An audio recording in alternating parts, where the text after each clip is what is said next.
Thank you so much for joining us today. We are working a psalm spell today. And today, the psalm that we are working is Psalm number 99. Now, Psalm number 99 is used for several different purposes. It's used for spiritual purification and to bring about justice. And for us today, we're going to use it for spiritual purification.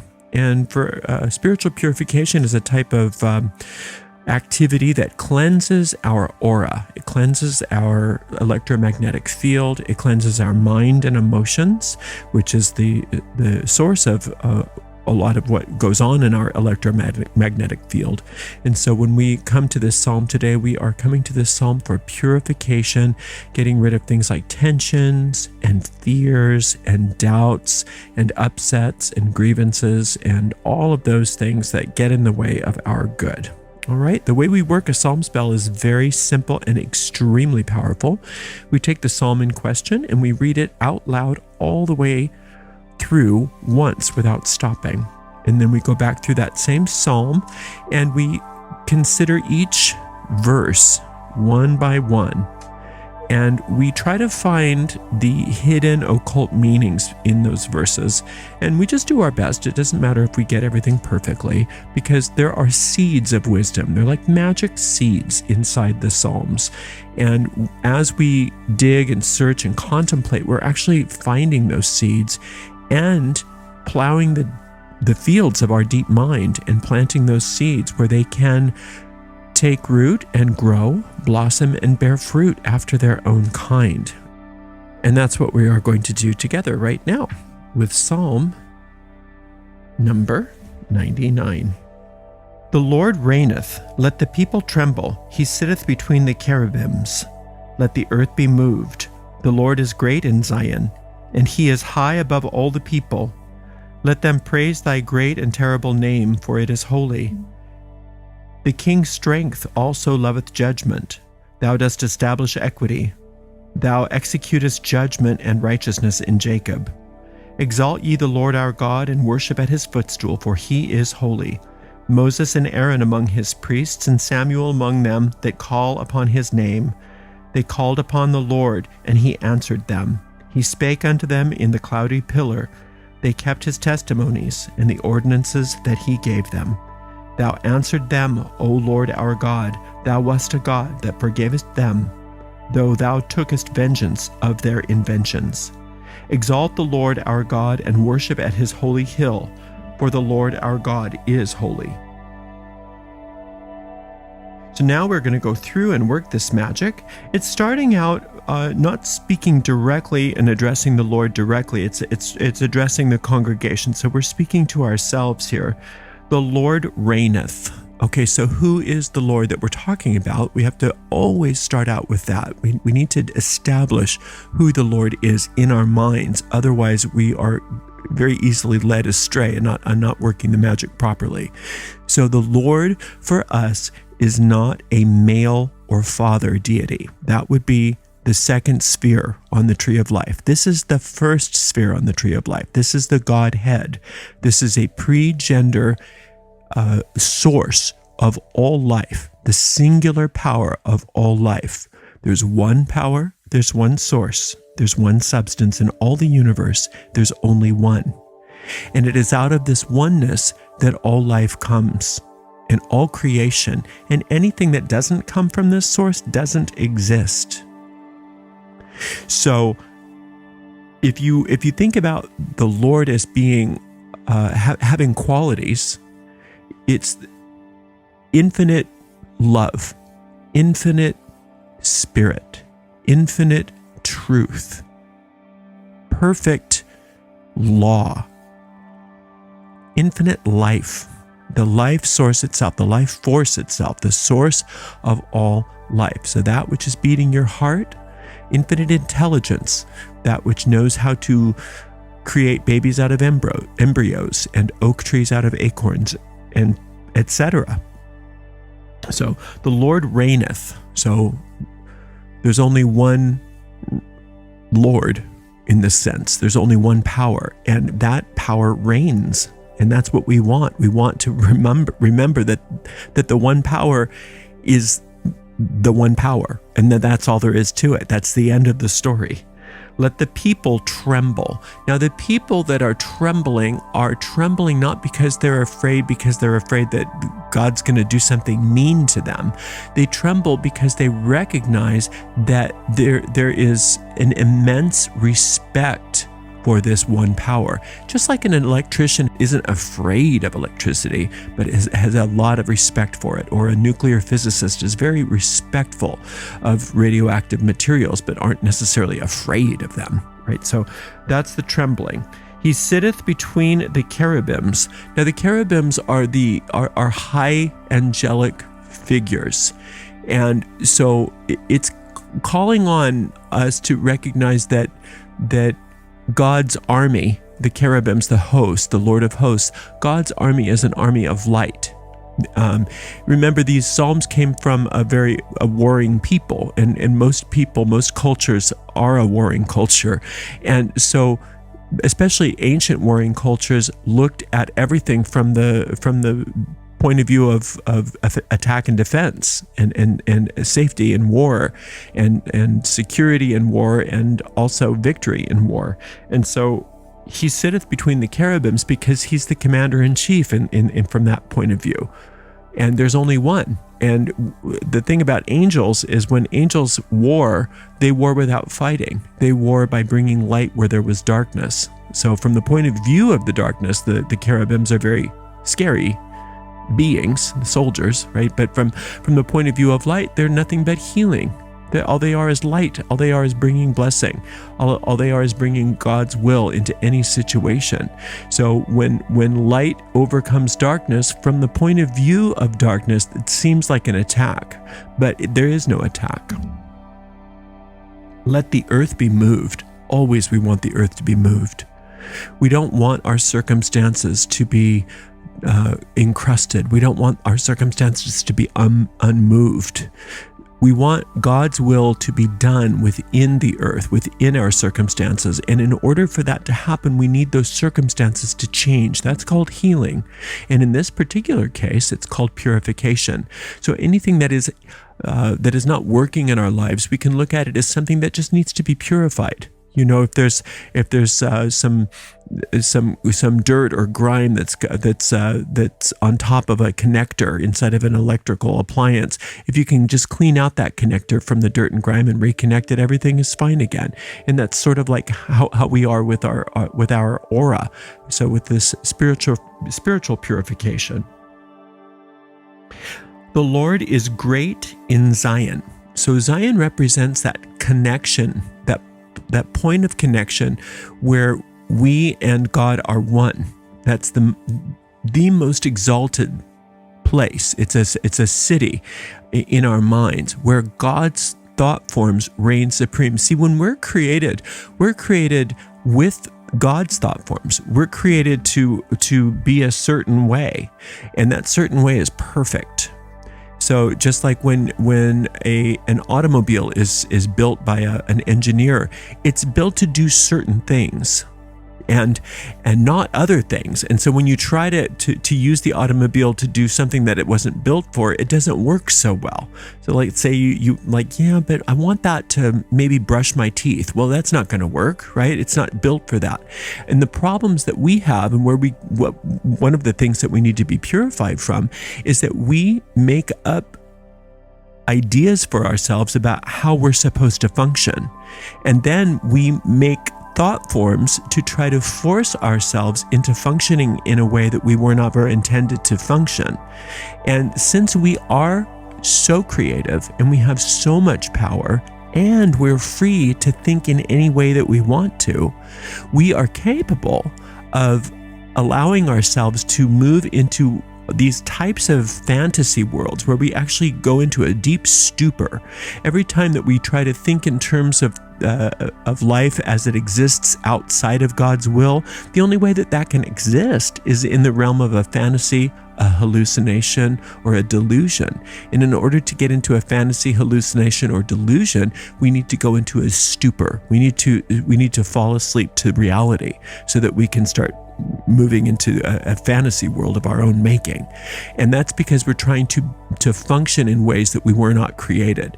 So in Zion, the Lord is great in Zion means that the thought forms that we were created with, we came preloaded with everything we need for our happiness, joy, and success. Everything's already coded for that. What we did, though, is we said, yeah, but I want to brush my teeth with this car, which makes no sense, right, to the logical mind. So the only way to do that is by falling asleep to the reality and having a dream or fantasy that we're doing something else. And that's where we are. And that's what we want to be purified of. So the Lord is great in Zion, and he is high above all the people. So to have the Lord be high above all the people means that there is only one true will, and that comes from our source. And since we are as a ray of light from the sun, where like a sunbeam is to the sun, that's what we are to God. We are an extension of God's perfection as souls. We have to remember that God is the sun and we are the beam. God created us, but we didn't create God. That's what that means. And once you get clear on that, it doesn't mean that you're somehow diminished. It means that you're able to be as exalted as you were created to be. God doesn't put limits on you. We put limits on us by trying to think of ourselves in ways that we were not created. That's our way to limit ourselves. And so we're being purified of those limitations by using this psalm. Okay. Let them praise thy great and terrible name, for it is holy. Well, great and terrible, that's very poetic. It's great. And to say it's terrible doesn't mean, God, it is so awful. That is the most terrible name I've ever heard in my life, God. That's not what the terrible means. Terrible is simply talking in terms of powerful, like immensely powerful. Now, what is the name of God? Well, there's many names of God. Yeah, it could be the Tetragrammaton. It could be all those Hebrew names. It could be those things, and we use those in magic, and there's a lot to be said for using those things. But it's not what we're talking about. We're talking about the nature of God. So anytime we're talking about the nature of God, we're talking about God's name. So God is infinite life. So that's a terrible name of God, great and terrible name of God. Life itself, that which is beating your heart, that's God's name. Infinite truth, that's a great and terrible name of God. Truth, I mean, any lie is dissolved in the presence of God's truth. Now, how great and terrible is that?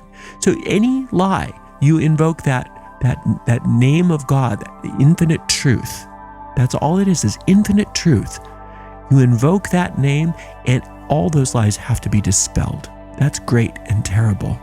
So we use the great and terrible names of God to purify our auras of everything that is not like what God created. Because God didn't make a mistake with you. It's so important to realize that. God didn't forget anything. God didn't mess up. God didn't lose track. God didn't, drop a stitch when God made you.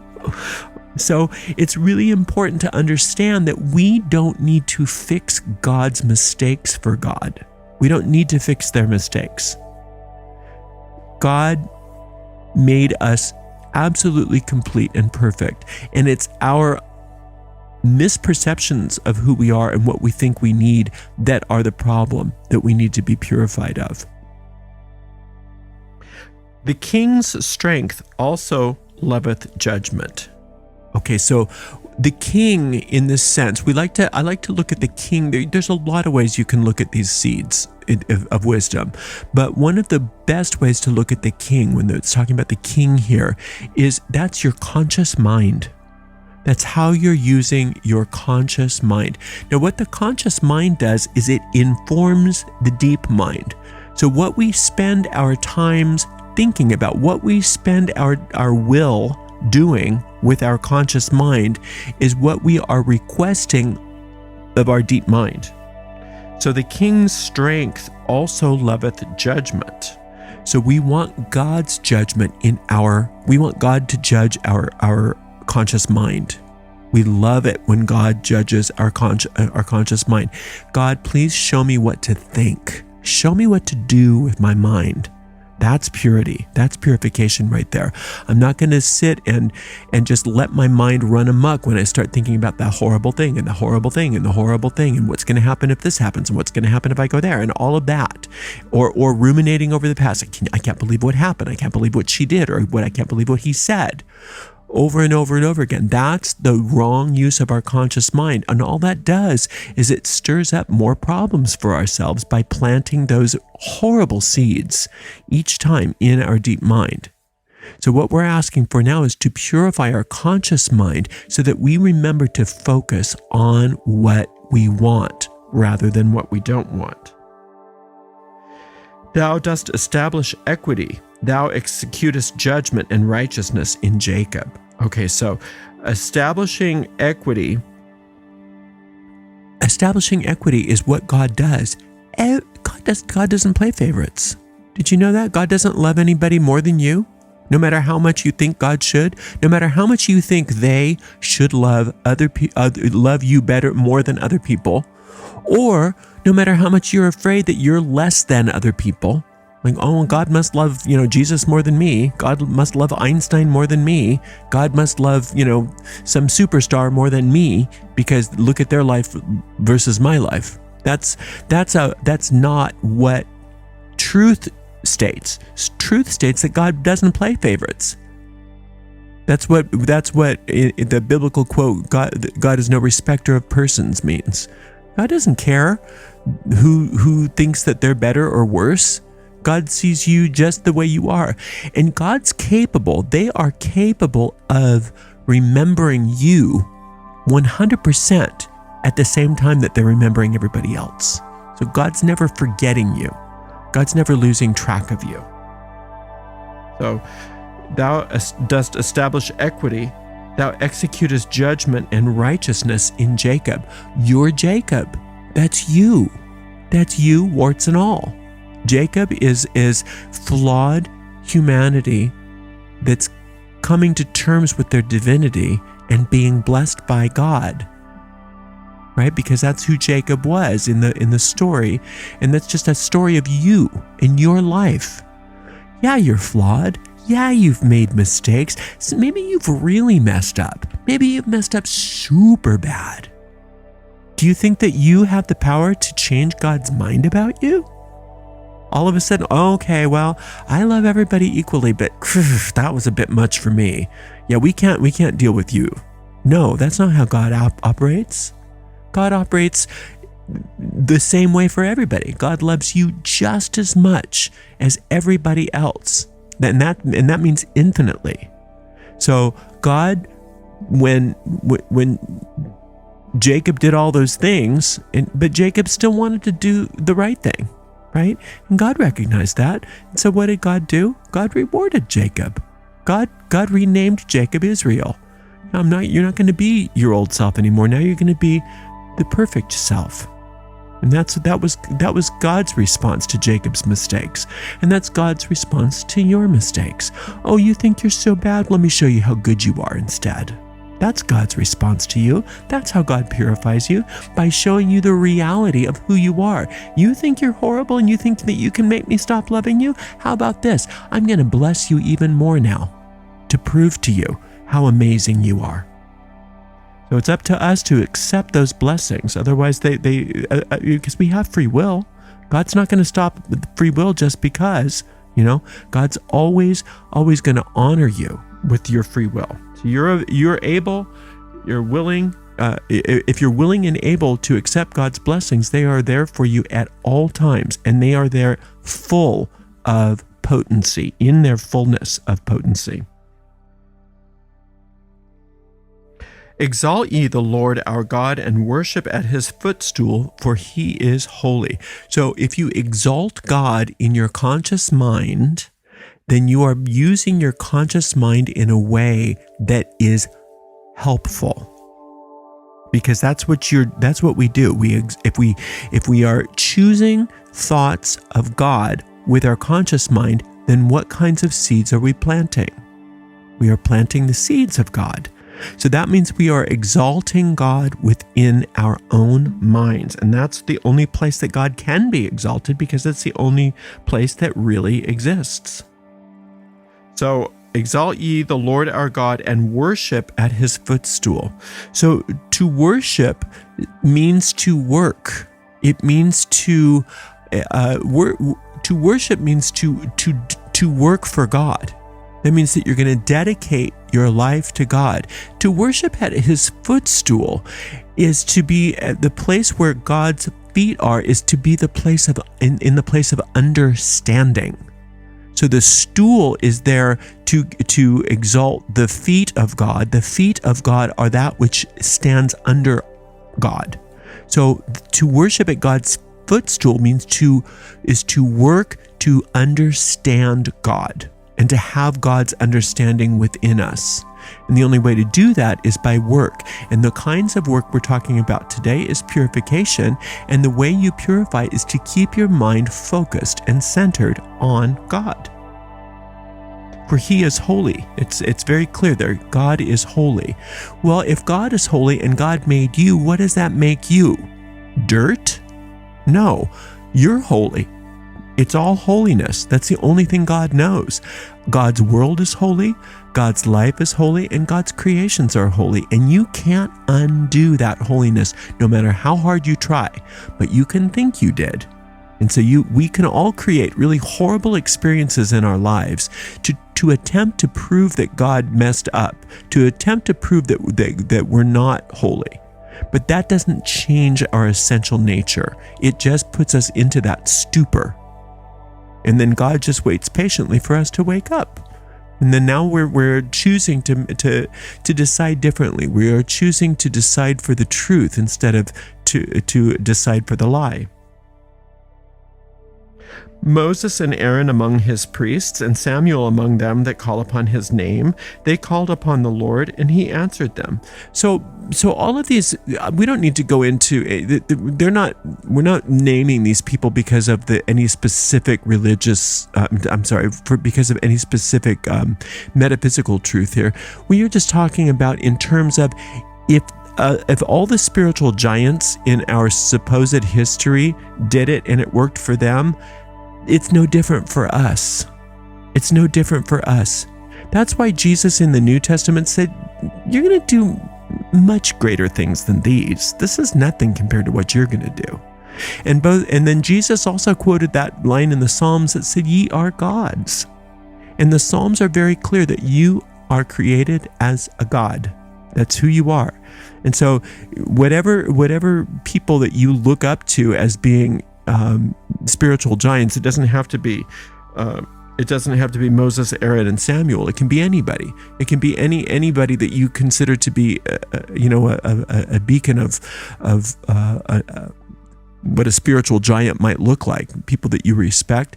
They aren't better than you. They're nothing better than you.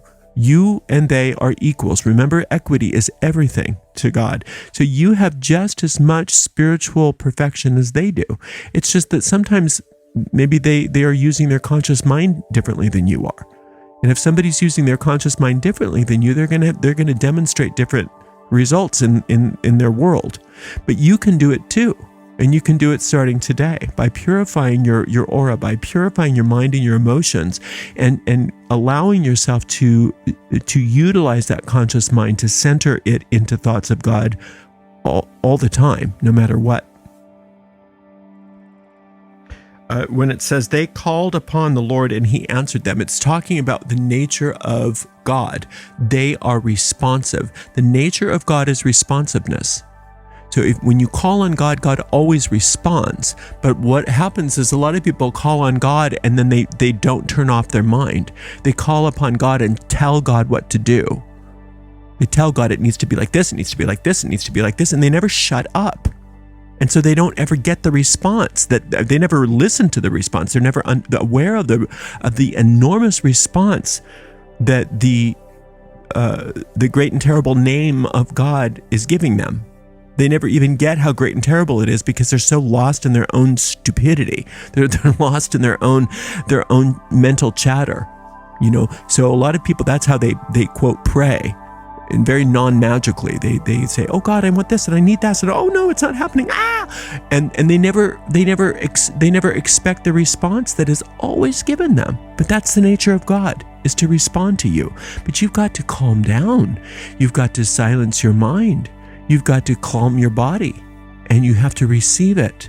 You have to be able to receive God's response. You can't just pray to God and not get the response and expect it to work. He spake unto them in the cloudy pillar. They kept his testimonies and the ordinance he gave to them. So the cloudy pillar, regardless of any stories, but let's look at the image of a cloudy pillar. A lot of times when God's responding to us, we are our instrument of receptivity, our receiver, is not tuned very well. And so the best that we sometimes can come up with is cloudy pillar. A cloudy pillar, a pillar of cloud. That means that it's still not, it's better because at least we're listening, but we're not listening and hearing it clearly because we aren't focusing our mind on God's response. The cloudy pillar is talking to us about how we are still making things up rather than listening. So we want to listen to the response rather than tell God what God is saying to us.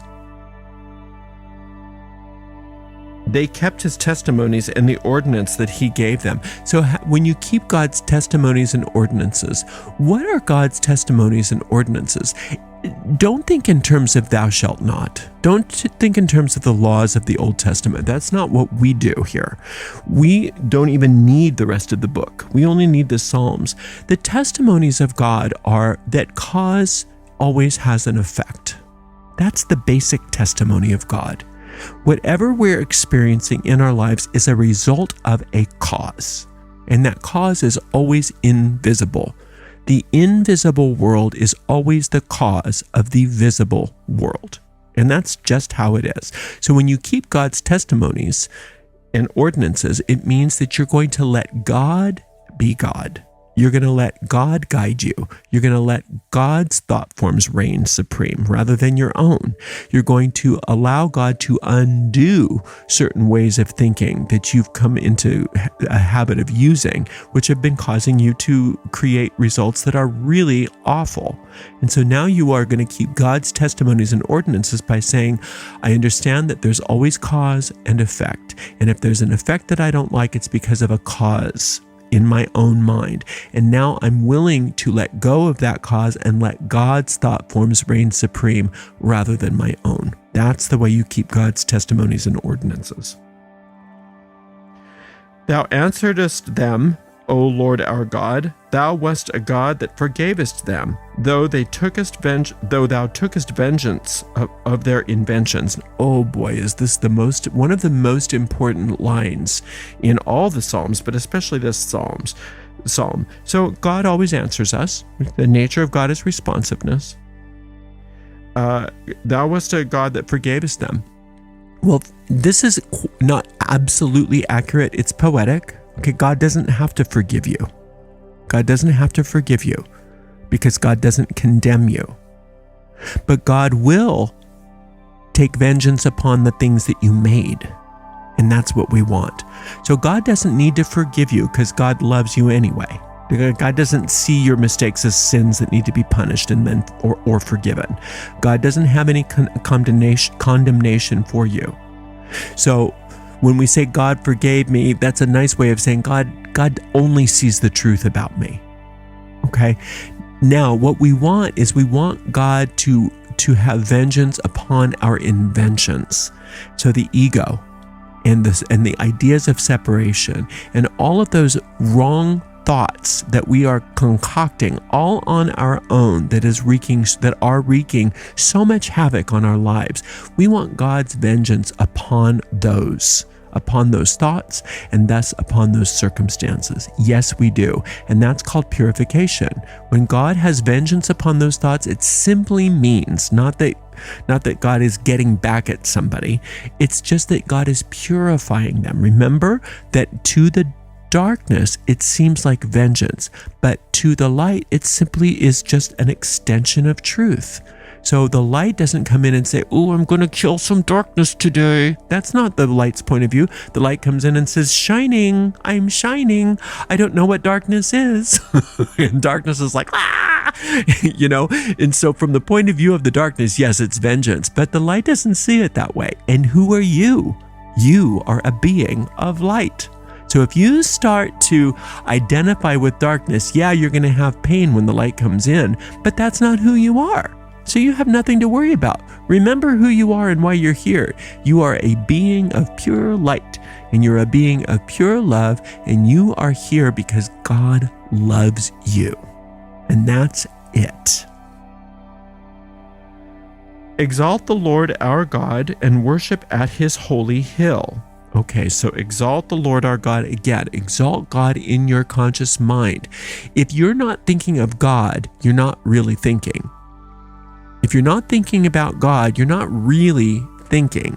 You are just hallucinating. You're just indulging in machinery in your mind, of this ego machinery, concocting fantasy after fantasy and thought after thought that doesn't really exist.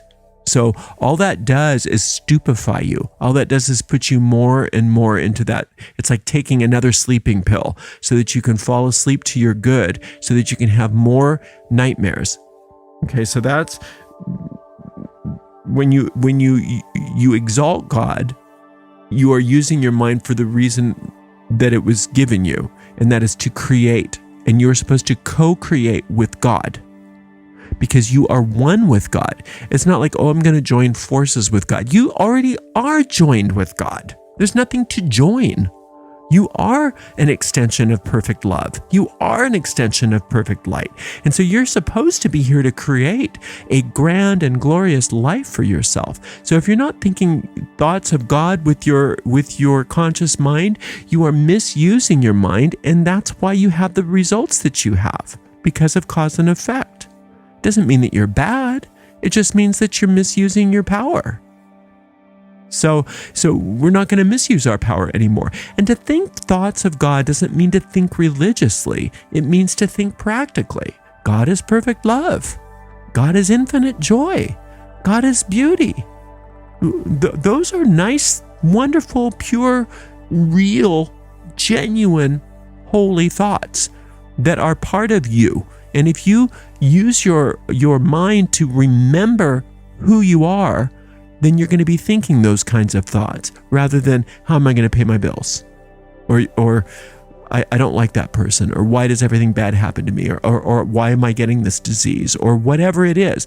Now, that's not to say that you're not going to take care of things in the physical world, but you're going to recognize that no matter where the problem is, yeah, you can see that there's a problem, but I'm going to see God in the midst of that problem now. I'm not going to see myself as separate from God with this problem. I'm going to bring God into the problem and let that light shine through. And that's purification of our auras, right? And then it ends with, "For the Lord our God is holy." Well, what else would be holy? It's the Department of Redundancy department to say God our Lord is holy. But it is important to remember that holy is holy. God is good. I'm enthusiastically remembering that holiness is holy. I'm enthusiastically remembering that goodness is good. I'm enthusiastically remembering that I was created as part of all of this. I was created as part of this holiness, not a part of this nonsense that every aspect of this world wants us to believe in. That's the grand conspiracy of the ego mind, is that all of us are conspiring to think thoughts that are not of God. That's the conspiracy, and we're no longer going to be part of that conspiracy, because we're conspiring ourselves against ourselves, and then thusly against others. So no longer are we going to do that. According to this psalm, we're going to purify our auras. We're going to purify our minds. And the way we do that is by taking back our conscious mind and allowing ourselves to remember what our conscious mind is to be used for.